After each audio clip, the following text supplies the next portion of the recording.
తెలంగాణలో భారీ వర్షాలు కురుస్తున్నాయి. గత రాత్రి నుంచి కురుస్తున్న వర్షాలకు లోతట్టు ప్రాంతాలు జలమయమయ్యాయి. వరద నీరు భారీగా వచ్చి చేరడంతో పేదవాగు ప్రాజెక్టు ప్రమాద స్థాయి దాటింది. దీంతో అధికారులు 3 గేట్లు ఎత్తేశారు. అయినప్పటికీ కరకట్టపై నుంచి వరద నీరు పొంగి పొర్లుతుంది.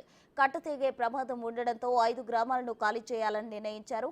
గుమ్మడివల్లి, వడ్డెరంగాపురం, కోయరంగాపురం, కొత్తూరు, బొచ్చవారిగూడెం ప్రజలను సురక్షిత ప్రాంతాలకు తరలిస్తున్నారు.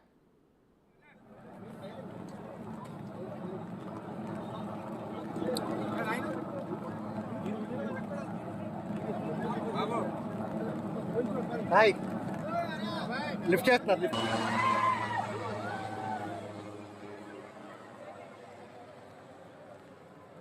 అంచనా వేశారు.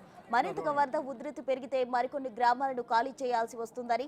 ఇక ఈ ప్రాజెక్టు పరిధిలో నారాయణపురం, కట్టమైసమ్మ టెంపుల్ ప్రాంతంలో 30 మంది కూలీలు చిక్కుకున్నారు.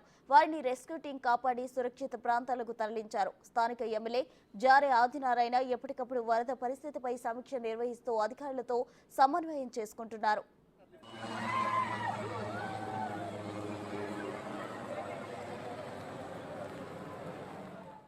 భారీ వర్షాలకు పాల్వంచ కిన్నెరసాని జలాశయానికి భారీగా వరద వచ్చి చేరింది. జలాశయం నిండుకుండలా మారడంతో అధికారులు దిగువకు నీటికి విడుదల చేశారు. 3 గేట్లు ఎత్తి 12,000 క్యూసెక్ల వరద నీరు దిగువకు విడుదల చేశారు. బొచ్చవారిగూడెం దగ్గర వాగులో 5గురు పశువుల కాపర్లు చిక్కుకున్నారు. ఒకసారిగా వరద పోటెత్తడంతో వారు ప్రాణాలు కాపాడుకునేందుకు చెట్టెక్కారు.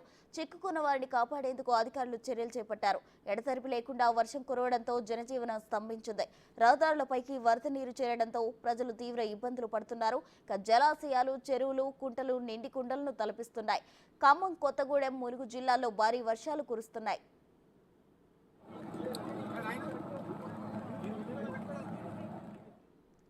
తెలంగాణలో మరో 4 రోజుల పాటు భారీ వర్షాలు కురిసే అవకాశం ఉందని హైదరాబాద్ వాతావరణ కేంద్రం తెలిపింది. కొన్ని జిల్లాల్లో భారీ నుంచి అత్యంత భారీ వర్షాలు కురిసే అవకాశం ఉంది. ఉరుములతో కూడిన వర్షాలతో పాటు బలమైన ఈదురుగాలులు వీస్తాయని హెచ్చరించింది. గంటకు 30 నుంచి 40 కిలోమీటర్ల వేగంతో గాలులు వీస్తాయి. భద్రాద్రి కొత్తగూడెం, ఖమ్మం జిల్లాలకు అధికారులు రెడ్ అలర్ట్ హెచ్చరికలు జారీ చేశారు. ములుగు, మహబూబాబాద్ జిల్లాల్లోనూ భారీ వర్షాలు కురిసే అవకాశం ఉందని తెలిపారు. అటు గురువారం రాత్రి నుంచి ఈ జిల్లాల్లో అతి భారీ వర్షాలు కురుస్తాయని వాతావరణ శాఖ తెలిపింది. ప్రైమరీ హెల్త్ సెంటర్లో ఫార్మసీ ఆఫీసర్గా వర్క్ చేస్తున్నాను.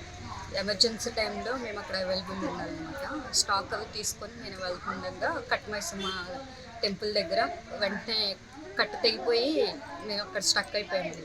మాతో పాటు ఆటోలో వెళ్తున్న ఒక 15 మంది కూడా స్ట్రక్ అయిపోయారు.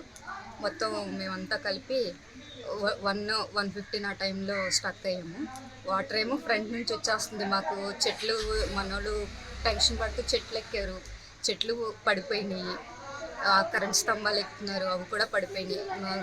కంటిన్యూగా అసలు మాకు సేఫ్ సైడ్ అనేది అక్కడ లేదనమాట రోడ్డు మీద. ఇంకా వెంటనే మేము హైయర్ అఫీషియల్స్కి ఇన్ఫామ్ చేశానండి. నేను ఏపీ వాళ్ళకి, కలెక్టర్ గారికి, మా హస్బెండ్కి ఇలా చేస్తే అక్కడ కలెక్టర్ గారు, ఇక్కడ తెలంగాణ కలెక్టర్ గారితో మాట్లాడి చాపర్ అది అరేంజ్ చేశారండి. మినిమం మేము 4-5